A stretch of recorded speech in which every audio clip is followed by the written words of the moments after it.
আসছে বাজেটে আবারও সামনে এসেছে উপকূলীয় অঞ্চলের জলবায়ু ঝুঁকি ও অবহেলার বিষয়টি। ঘূর্ণিঝড়, জলোচ্ছ্বাস, নদী ভাঙন ও লবণাক্ততায় প্রতি বছর বাড়ছে দক্ষিণাঞ্চলের মানুষের দুর্ভোগ ও অর্থনৈতিক ক্ষতি, অথচ বাড়ছে না বরাদ্দ। তাই উপকূলের জন্য বিশেষ জলবায়ু বাজেট বাড়ানোর দাবি পরিবেশবিদ ও গবেষকদের। নিয়ামুল হোসেন কোচের ছবিতে আব্দুল্লাহ আল মামুন রুবেলের রিপোর্ট।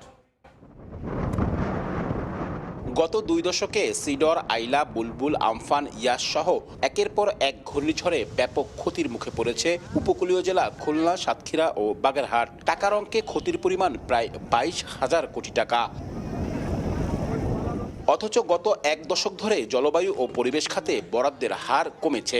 2016-17 অর্থ বছরে মোট বাজেটের 8.21% বরাদ্দ থাকলেও সবশেষ বাজেটে তা নেমেছে 5%। ফলে টেকসই বাঁধ, সুপেয় পানি, যাতায়াত, জলাবদ্ধতা নিরসন ও পুনর্বাসন কার্যক্রমে প্রয়োজনীয় অর্থায়ন না হওয়ায় সংকট তীব্র হচ্ছে বলে মনে করছে পরিবেশবাদী সংগঠনগুলো। কয়রাতে এখনো বাদ হয়নি, মানুষদের পানির কোনো ব্যবস্থা নাই, পানি ছাড়া তো মানুষ থাকতেই পারে না। কৃষি উৎপাদন ক্রমশ কমতেছে। বেসরকারি বিভিন্ন গবেষণায় উঠে এসেছে দক্ষিণাঞ্চলের মাটির লবণাক্ততার পরিমাণ ও পরিধি কয়েক দশকে 2 থেকে 3 গুণ বেড়েছে।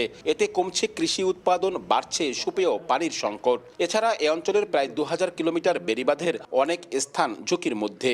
উপকূলের জন্য আলাদা ক্লাইমেট বাজেট, টিআরএম কার্যক্রম সম্প্রসারণ, টেকসই বাঁধ নির্মাণ, নিরাপদ পানি ও পুনর্বাসন কর্মসূচিতে প্রয়োজনীয় বরাদ্দের দাবি পরিবেশবাদীদের। লন্ডন ভিত্তিক গবেষণা সংস্থা ম্যাপল ক্রাফটের তথ্যমতে জলবায়ু ঝুঁকিতে বিশ্বের 16টি দেশের মধ্যে শীর্ষে বাংলাদেশ। জলবায়ু পরিবর্তনের ক্ষতি মোকাবেলায় উপকূলীয় বোর্ড গঠন সহ দীর্ঘমেয়াদী বাজেট প্রণয়ন ও তার যথাযথ প্রয়োগ জরুরি মনে করছেন বিশেষজ্ঞরা। আব্দুল্লাহ আল মামুন রুবেল, সময় সংবাদ, খুলনা। এই নিয়ে আলোচনার জন্য খুলনা থেকে সরাসরি যুক্ত হচ্ছেন রিপোর্টার আব্দুল্লাহ আল মামুন রুবেল। তার সঙ্গে আছেন জেজেএস এর নির্বাহী পরিচালক জাকির হোসেন। যাচ্ছি সেখানে।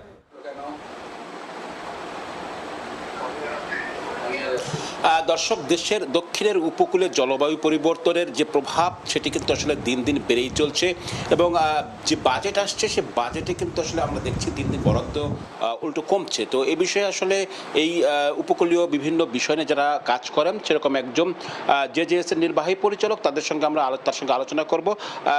তিনি নির্বাহী পরিচালক জাকির হোসেন। জাকির হোসেন, আপনাকে স্বাগত জানাচ্ছি। শুরুতে একটু জানতে চাচ্ছিলাম যে এই যে জলবায়ু পরিবর্তনের যে সমস্ত প্রভাব আমাদের এই অঞ্চলে রয়েছে সেই প্রভাবগুলো আসলে প্রতিনিয়ত কি আসলে আমরা যেমনটা প্রতিবেদনে দেখছিলাম যে প্রতিনিয়ত বাড়ছে, আপনাদের কাছেও কি তাই মনে হয় যে এর ঘাত বা অপঘাত এটি কি আসলে বাড়ছে? আসলে আপনি ঠিক বলেছেন।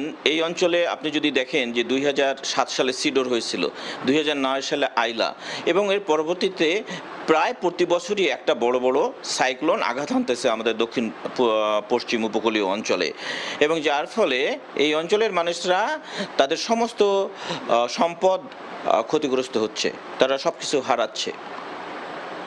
মানুষ আসলে কতটা বিপদগ্রস্ত হচ্ছে এই ঘূর্ণিঝড় মোকাবেলায়, তারা কতটা কার্যকর পদক্ষেপ আসলে স্থানীয়ভাবে নিতে পারে? আসলে মানুষদের ক্ষয়ক্ষতি এটা অত্যন্ত ব্যাপক। আপনি যদি জীবন জীবিকার কথা চিন্তা করেন, এখানকার মানুষরা মূলত কৃষি এবং মৎস্য চাষ এটার পর নির্ভর করে। জলবায়ু পরিবর্তনের ফলে, এত বেশি সাইক্লোনের ফলে তাদের সমস্ত মাটি এবং পানি এই অঞ্চলের এটা লবণাক্ত হয়ে যাচ্ছে, যার ফলে কৃষি উৎপাদন ব্যাপকভাবে কমে যাচ্ছে, মাছ চাষ উৎপাদন ব্যাপকভাবে কমে যাচ্ছে, তাদের জীবিকা নির্বাহের কোনো উপায় থাকছে না, যার ফলে তারা বাধ্য হয়ে মাইগ্রেটেড হতে হচ্ছে, ডিসপ্লেস হতে হচ্ছে। যেটি আসলে বলছিলাম যে এই জায়গা থেকে আসলে প্রতিরোধের জন্য অর্থায়নের প্রয়োজন হয়, বারবার আপনারা সেটা বলেছিলেন। সেই অর্থায়ন হতে পারে বাজেটের মাধ্যমে, কিন্তু আমরা দেখছি বাজেটে সেটি আসলে কমছে। বিষয়টি আপনি জানেন কিনা এবং এটি নিয়ে আসলে কোনো কিছু আসলে বলার রয়েছে কিনা? আসলে এই অঞ্চলের যে ক্ষয়ক্ষতি এটা বিবেচনা করলে এই অঞ্চলে বিরাট আকারে ইনভেস্টমেন্ট দরকার, বিশাল আকারে কাজ হাতে নেওয়া দরকার। মনে করেন কয়রাতে এখনো বাঁধ নাই, সমস্ত মানুষরা ঝুঁকির মধ্যে থাকে। একটু পানি বাড়লেই, সমুদ্রের পানি বাড়লেই লবণাক্ত পানি মানুষদের বাড়িতে ঢুকে যায়, মানুষদের খেতে ঢুকে যায়, মানুষদের মৎস্য ঘেরে ঢুকে যায়। সো মানুষরা সব কিছু হারায় এবং তারা প্রতিনিয়ত দরিদ্র হচ্ছে।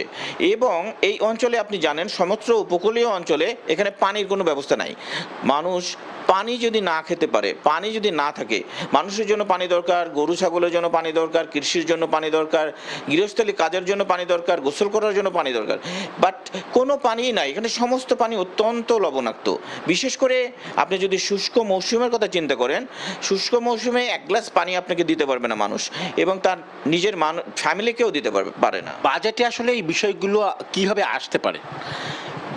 আসলে বাজেট, সরকারের বাজেট তো স্থানীয় মানুষদের সঙ্গে কথা বলে তাদের মতামত নিয়ে তাদের প্রয়োজন বিবেচনা করে যে অঞ্চলে যে ধরনের বাজেট দরকার সেই ধরনের বাজেট সরকারের করা উচিত। বিশেষ করে এই সময়ে সরকার তো জলবায়ু অর্থায়নের অ্যাক্সেস পাচ্ছে। জলবায়ু অর্থায়ন আমাদের দেশের জাতীয় বাজেটের একটা বড় অংশ, যদিও আমরা দেখছি প্রতি বছর এই বাজেটটা কমছে। এইটা আসলে তো বাড়া উচিত, কারণ কি জলবায়ু পরিবর্তনের ক্ষয়ক্ষতি তো বেড়ে যাচ্ছে প্রতিনিয়ত, আরও বেশি বেশি মানুষ ক্ষতিগ্রস্ত হচ্ছে। সুতরাং বাজেটটা অনেক বৃদ্ধি করা দরকার, বিশেষ করে আমাদের এই উপকূলীয় অঞ্চলের জন্য। এই উপকূলীয় অঞ্চলের শিশুদের লেখাপড়ার জন্য কোনো অল্টারনেটিভ ব্যবস্থা নাই। যদি আইলার পরে আমরা দেখছি 3-4 মাস জলমগ্ন ছিল, সমস্ত স্কুলগুলি সাইক্লোন শেল্টারে পরিণত হয়েছিল, শিশুদের পড়াশোনা 3-4 মাস বন্ধ ছিল। শিশুরা তাদের সমস্ত রকম পড়াশোনা এবং বিনোদনের ব্যবস্থা থেকে বঞ্চিত হচ্ছিল। এটা ছাড়াও মানুষদের শিশুর, আমরা যদি একটা সাইক্লোনের পরে বা দেখি যেসব সাহায্য সহযোগিতা নিয়ে আসে সরকার বা এনজিও অন্যরা, এটা বড়দের জন্য বিবেচনা করা হয়, শিশুদের কথা বিবেচনা করা হয় না। অর্থায়নটা আসলে কিভাবে হতে পারে? অর্থায়ন একটা, আমাদের তো জাতীয় যে রাজস্ব বাজেট আছে এটা একটা বড় অংশ জলবায়ু পরিবর্তনের কথা চিন্তা করে, কারণ জলবায়ু পরিবর্তন তো আপনার বাড়ছে, এখনও বাড়ছে, ভবিষ্যতে আরও বাড়বে। সুতরাং সরকারের নিজস্ব অর্থায়নটা অবশ্যই হতে হবে, এবং আন্তর্জাতিক তহবিল যেগুলি আছে, আমাদের অঞ্চলের মানুষদের যেহেতু ক্ষয়ক্ষতি অনেক বেশি, ইকোনমিক ক্ষয়ক্ষতি, নন ইকোনমিক ক্ষয়ক্ষতি, এদের এই সমস্ত কিছু বিবেচনা করে সরকারকে একটা বড় বরাদ্দ নিজেদের সম্পদ থেকেও করতে হবে। এবং আপনারা তো দীর্ঘদিন এটা নিয়ে কাজ করেন, তো এই দাবিগুলো আসলে সরকারের কাছে পৌঁছানোর জন্য আপনারা আসলে কিছু করছেন কিনা? আমরা খুলনা অঞ্চলে একটা শিশুদের, খুলনা উপকূলীয় সমস্ত উপজেলার শিশুরা খুলনাতে সমবেত হয় প্রতি বছর এই আপনার কপ সম্মেলনের আগে, এবং তারা তাদের দাবি দেওয়া, তাদের সমস্যা এটা তুলে ধরে এবং আমরা জাতীয় পর্যায়েও একটা সভার আয়োজন করি প্রতি বছর। যেটা সরকার, আমরা তো আসলে সরকারকে, আমাদের জনপ্রতিনিধি যারা আছেন, আমাদের এমপি মহোদয়রা আছেন, আমাদের প্রশাসন এখান থেকে ইনফরমেশন আমাদের সেন্ট্রাল গভর্নমেন্টকে পাঠায়, এবং আমরা বিভিন্ন মিডিয়ার মাধ্যমে, আপনাদের মতো মিডিয়া, আপনারা সমস্যাগুলি তুলে ধরেন। সরকার অবশ্যই মনিটরিং করা উচিত মিডিয়াতে কি সমস্যা উঠে আসতেছে কোন অঞ্চলের, এবং এগুলিও সরকার এখান থেকে ইনফরমেশন নেওয়া উচিত, এখান থেকে নলেজ নেওয়া উচিত। স্থানীয় জনপ্রতিনিধি বা স্থানীয় যে সরকারগুলো রয়েছে তারা কি আসলে এই বিষয়ে ভূমিকা রাখতে পারেন, বা তাদেরকে আসলে ভূমিকা রাখা উচিত, বা তারা কি সেটা পারছেন কিনা? অবশ্যই তাদের প্রচেষ্টা থাকা উচিত। আমাদের এই অঞ্চলের প্রতিনিধি যারা আছেন আমাদের জাতীয় সংসদে, ওনাদের একটা জোর ভূমিকা এইটা অবশ্যই দরকার আমাদের। আমরা দাবি করি এবং আমরা আশা করি যে ওনারা একটা ব্যাপক ভূমিকা রাখবেন। আমাদের মাননীয় প্রতিমন্ত্রী, উনিও আমাদের অঞ্চলের মানুষ, উনি এই অঞ্চলের সমস্যা জানেন, সো উনিও একটা বড় ভূমিকা রাখবেন, এটা আমরা আশা করি। আপনারা আসলে কি প্রত্যাশা করছেন? এইসব বাজেট বাড়লে কি এই সমস্যাটা অনেকটা সমাধান হতে পারে? বাজেট বাড়াটাও অত্যন্ত গুরুত্বপূর্ণ, এবং বাজেট ইমপ্লিমেন্টেশন, বাজেটের বাস্তবায়ন, এটাও মনিটরিং, এটা খুবই গুরুত্বপূর্ণ।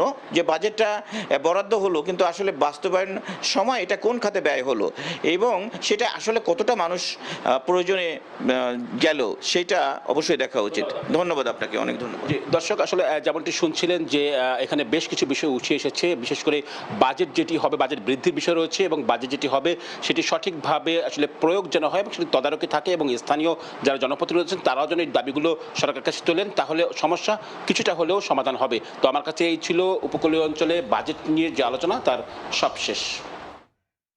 জলবায়ু বাজেট সহ বেশ কিছু ইস্যুতে খুলনা থেকে আমাদের সহকর্মী আব্দুল্লাহ মামুন রুবেলের সঙ্গে যুক্ত ছিলেন জেজেএস নির্বাহী পরিচালক জনাব জাকির হোসেন।